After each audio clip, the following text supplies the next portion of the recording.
Anybody know how big the internet is? Any ideas? 5 million terabytes?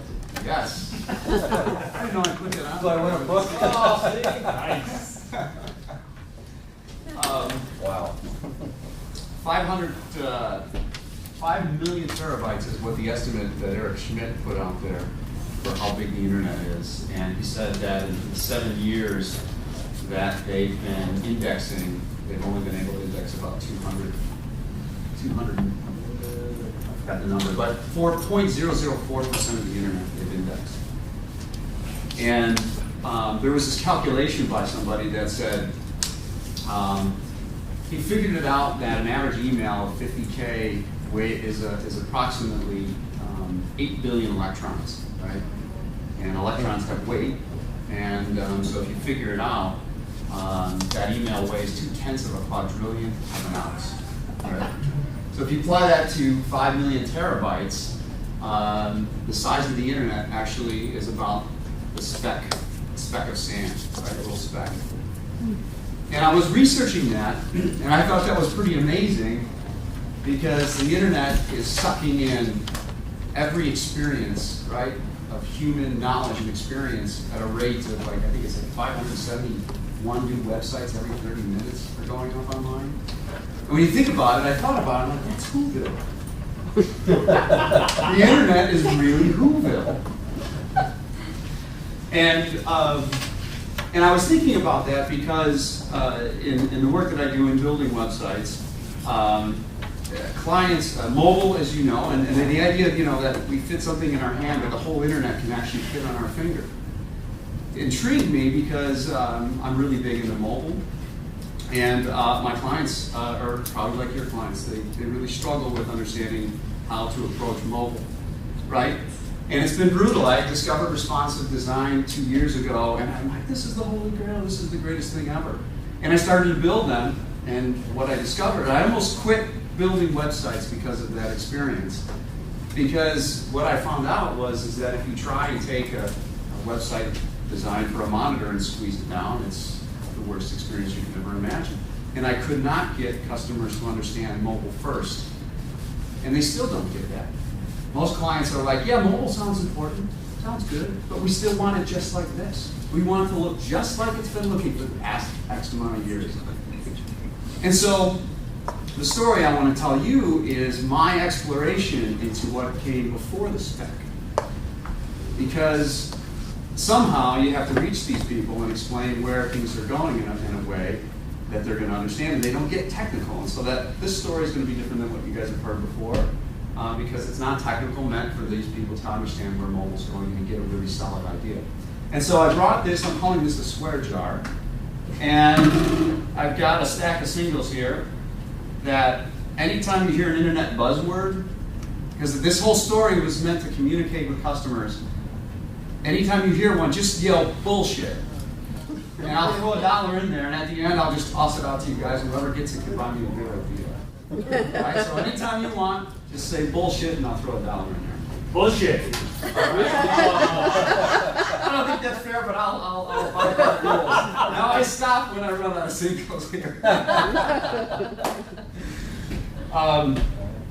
So what I did is I started trying to follow, and I'll start this by saying that I found it interesting that the first motion picture was done the first was released in 1891. Right, first public motion picture. And I used to tell that story because we're not even out of the silent movie era comparatively. And so I started to trace that back and go back and back and try and find all the little lines. And this is called looking through our hands, the architecture of expression, from the idea that really the way that I like to work with clients is to connect with their audience. That's what it's all about, connecting with an audience. And the way that you connect with an audience is storytelling. You need to, and if you go back in history and think about how storytelling has worked, this is kind of what I discovered. And if you go back as far as you absolutely can, you start at 40,800 years ago.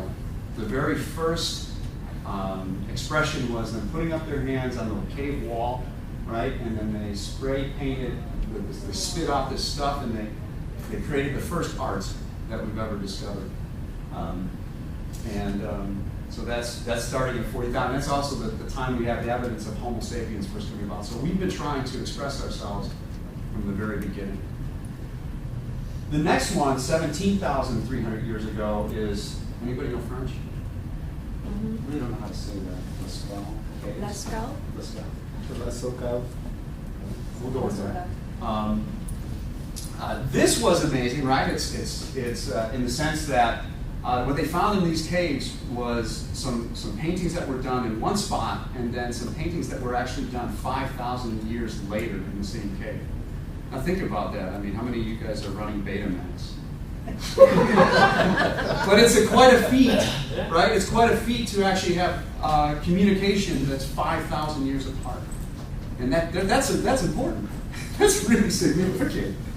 So I found that interesting. Now this one is probably one of my favorites, is the beginning of writing. And I say that is because at some level I kind of hate technology. And because, you know, it kind of gets in the way. You kind of get all this gadgety and you forget what's really important. And when I was studying this 4,000 years ago, I found out the way writing was invented was, it was for commerce, right? And so they had these tokens that meant things, right? And then they stick them in this clay ball. And then they called it a clay envelope, right? And then what they would do is they would mark what was inside the ball, right, to indicate what was in the envelope. And then eventually what they did is they stopped putting the tokens in there, and they just wrote on the ball what was in there. And the next thing they did is they flattened that clay out into a tablet.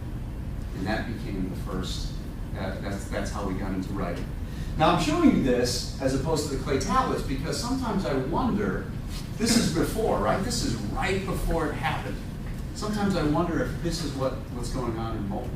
Oh, good. No, you didn't catch that? That was a bullshit word.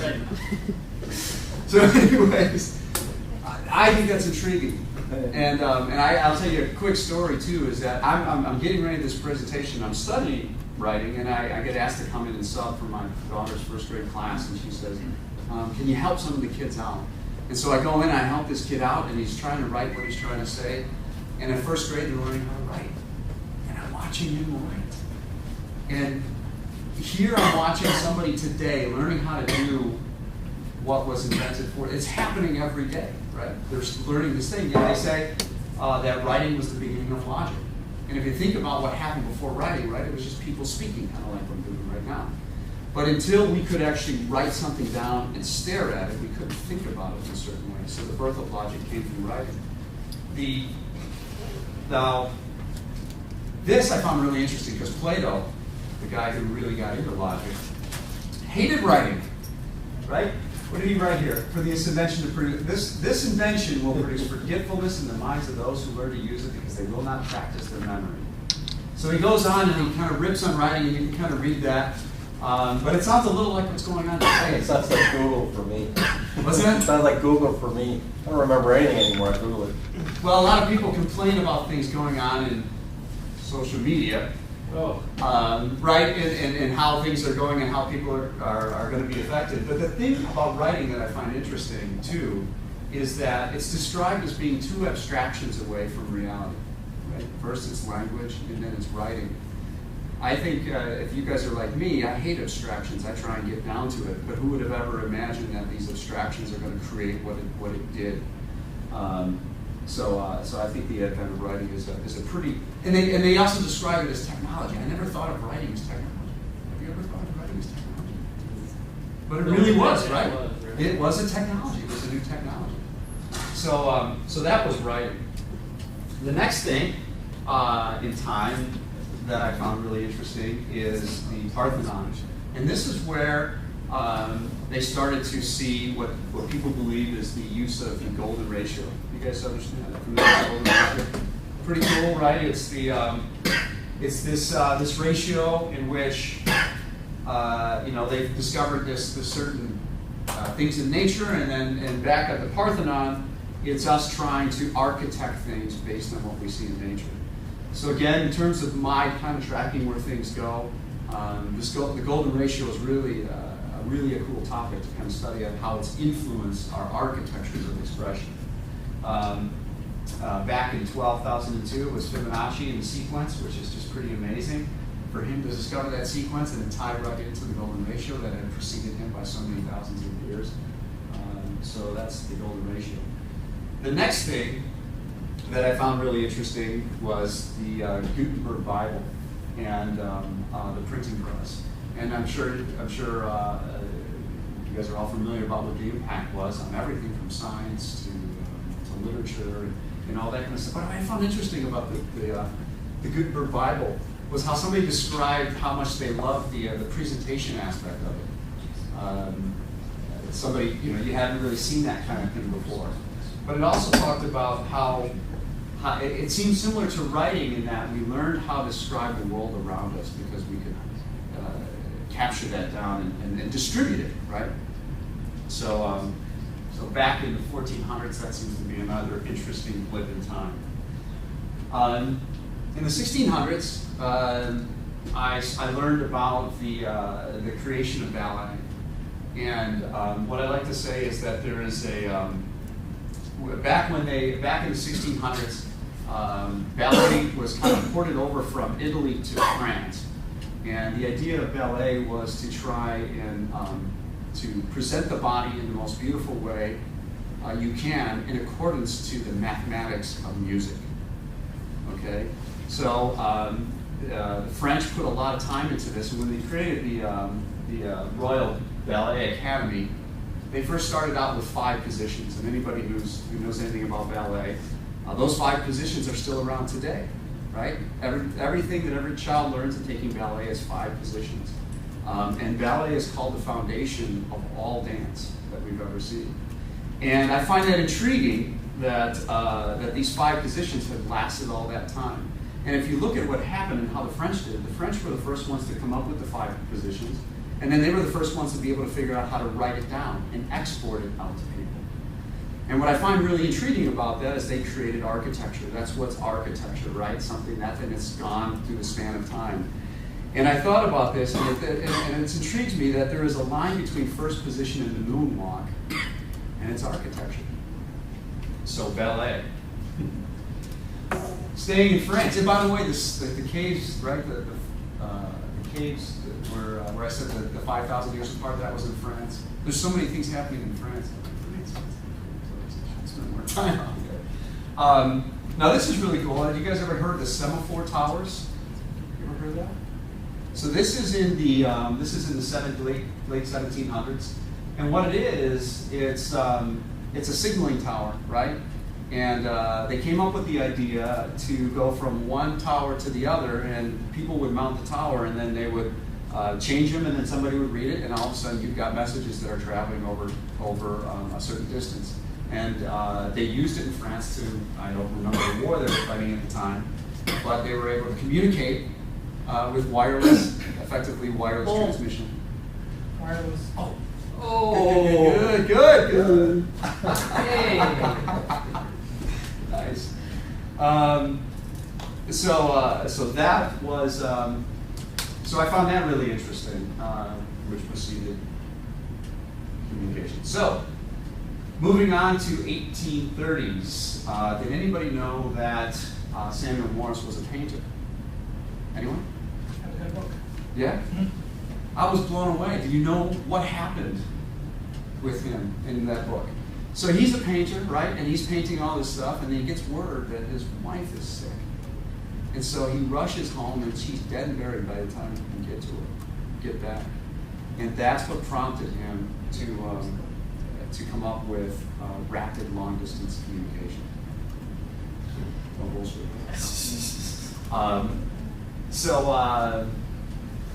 Yeah, right, rapid long-distance communication.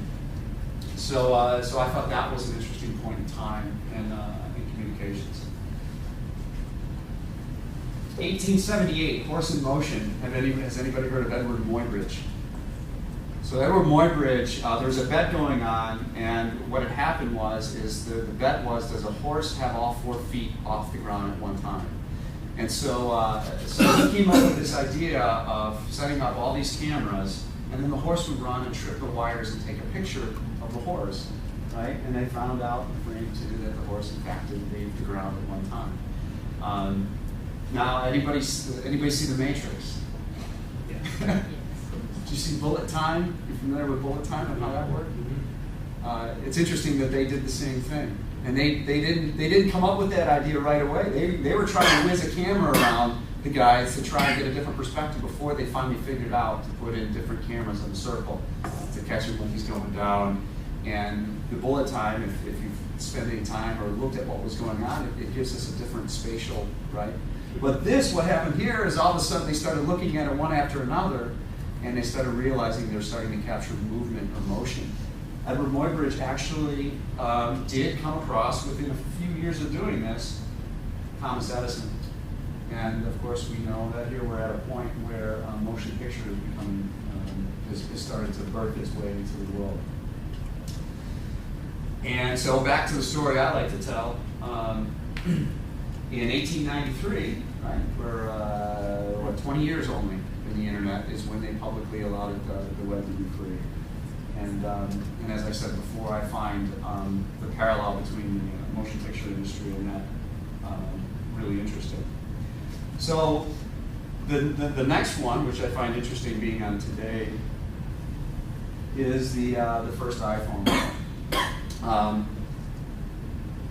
I don't know how much. So as I've been building websites since 1995, and at the time, right, mobile was people were asking to build mobile-friendly sites before this came out, but this kind of changed everything and made it easier. It was a right, the iPhone and the tablet, a pretty important point in time. Did anybody catch the article in the New York Times today, or was it yesterday, about what they went through for the first iPhone presentation? If you get a chance, take a look and see if you can find that. It is unbelievable. It was all smoke and mirrors. They had 6 months to deliver the product, but he had like I think 5 or 6 different iPhones, because the concept of trying to do everything that they did down into this little thing was beyond anything they had ever imagined. He was betting the whole company on that. They were drinking scotch, doing shots of scotch at the presentation every time one of them went through without failing. It really is. It was way worse than you could ever imagine in that first presentation that went really successfully and changed the world.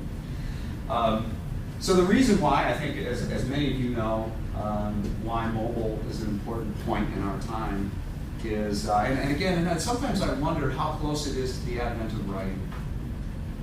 Because, like I said, at the time, we didn't know it was a technology, and then logic was birthed. And this is the question I've been asking, is how important is mobile to us? Is it as significant as I feel it is? And this is where I'm at this point. I'm like, okay, I get this. This makes sense. Everybody knows this, but that's not really the true story, is it? What's really interesting is how, what you're finding out is that people all over the world have mobile phones where they don't have internet or they don't have computers. That's one important reason. It's not just that we're selling a lot of iPhones, it's just that people all over the world has these computing devices in their hands. 60 Minutes did a story after Jobs died. It talked about how kids with autism can interact with these devices like they've never seen before.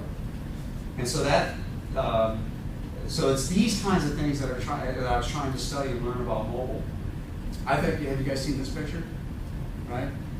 Just in from 2000, you can't see that now, from 2005 to 2013, the difference between the purple conclave and all these devices. So that's where we're at, and this is, the question now is, where are we going, right? So Apple bought a technology called haptic touch feedback. Has anybody heard of that? There's no guys. So what it is that, you know how your phone vibrates? Well, haptic touch feedback, the concept is that what Apple wants to do is that they want to specialize in these vibrations, so when you actually drag your finger across the screen, it vibrates in a way that makes it feel like paper. Or when you go over a button, it makes it feel like a button. I find this really interesting because what it tells me is that it's all about our hands, right? Touching information with our fingers as opposed to it being done through a mouse is, there's something really important about that. And it got me thinking too, is that what is the golden ratio in the digital universe? Well, if it's about our hands, well, you know, you can pick any different size phone, but really, and I'm going to jump to this slide really quick, is that when I started building websites in 1995, the biggest constant I've seen is that the desktop, the monitor, you know, if you built it bigger than 640 by 480 and you walk into a client, I don't know if you guys remember this, had a problem, right? That was a problem because they only had these 640 monitors. And the monitors kept getting bigger and kept getting bigger, and the website's getting bigger and bigger, and all of a sudden the iPhone, that changes everything. It's not about bigger and bigger and bigger and bigger. And that's that's a hard thing to design for, right? Just constantly bigger, and where do you put stuff? That's a huge thing, and all of a sudden, the mobile comes out, and I thought about it, and there's one thing that has not changed in 40,000 years. It's the size of our hand, or the size of our finger, right? It was Jason that told me 44 pixels is the average size of the fingertip of the phone, right? So you take the size that fits in your hand, and you take your fingertip, and the conclusion I'm coming to is that everything in digital, in my opinion, should be a version of those two sizes. What you're touching with your thumbs and your hands, because my specialty is responsive design, and that's based on being able to take an accordion and change all those sizes, and that's what we're sort of coming to find out is that you need to size all that in appropriateness. And I have a lot of problems with a lot of clients because people don't like the way the new look is for something that has to go from here down to here. And that's part of what this story is about, is to try and help them understand that this is where things are going. So, so that's the story that I've come to learn, and what my focus is on that stuff. And about 2 years ago, I had started working with, now I'm going to spend a lot of money here. And again, I stop when I run out of things. So I came up with a product that's a little bit different than responsive design. Well, And it's called Seed. And the way that it works is that it always stays with the size that will fit in your hand. And it just changes as the different sizes change. So that's what that's all about. And this is the first one that went out. And it's simple. It's different than other sites in that there's just two states. You've got your first state, which your preview state, and then you've got your story page, and that's all it is. That it's not trying to take all these different templates and give you different designs across each template. It's just one thing. And the way that changes things is that it's really simple to administer. And it's also something that somebody who's an author can see. They're not surprised. They don't have to test something in all these different sizes to see it. They're not surprised if it was built on a desktop and then they look it on a mobile. And then over time, like I said before, what we've done is that we start evolving things. So let's spread it out over 2. Let's spread it out over 3. Let's spread it out over 2. Now this is all done on Drupal. And I can tell you some stories about that. But here is how we've changed the interface to make it super simple. You don't have lots of pages. You just have one page to change things. And to give you an idea on how we're trying to evolve things and how I think it's interesting is when we first came up with the idea that we had all these little panels and we wanted to give you the ability to have different variety, it was just as simple as putting in a radio button. And we don't change anything, we don't evolve this thing until we know that it's that easy for somebody to manage something. And that's a bit different if you're used to working with clients. And there's all these tools, right? And I don't disrespect those at all, an idea of content planning and engineering and all that kind of stuff. But using the client is control. The client is telling you what to build, and you have to dig all this stuff, and then you have to build it for them. Well, this thing is different in that we keep it simple. The client doesn't drive this at all. If you think you can work with this, then it's the one you know that it's going to work on every device, and you know that it's going to be super easy. And every time we come up with something, we'll continuously do it, but it has to be easy. One thing that was really great about having an architecture that you could control is that we were able to then add this little color palette. And so you put your mouse over the palette above and you just drag it all over and everything changes. The headlines change, the background changes, the navigate, everything completely changes. There's 70 different points in there that match to a different color. And we've got about 70 different palettes right now. But as far as the end user is concerned, they just mouse over and everything changes. They click a button and it changes color. That's because there's structure to it. It's, you know, the client didn't really dictate and say all this stuff. We know exactly what's on there, so that's how that changed. The next evolution is what we're calling a superhero extreme.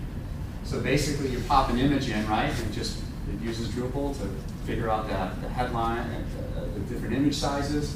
And in this case, what we're doing is we're just taking the image and spreading it out across the thing, trying to break the boundaries of this little panel idea to give people more expression.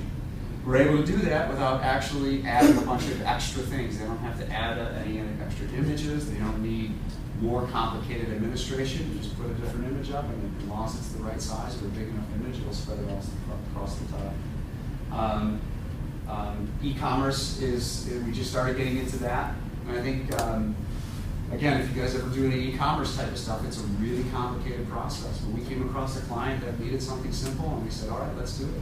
It's time. And he had a simple requirement, and in our terms of simplicity, we were able to put something together and design it to be mobile, around mobile. As I was coming up with this picture, anybody watch Roadrunner and Wile E. Coyote? What is that? Yes. Yeah. Triple strength fortified leg muscle vitamins. So I was coming up with an image as a demo for that. I thought about it, and I'm like, those were in the 40s, and if the Roadrunner was doing that today, nothing would change, right? He would be doing the exact same thing, but the one thing he would be doing different is he would order those on a phone. Right? Right. Then this is the shaving site that we're working on with the e-commerce. So that's it. That's my presentation.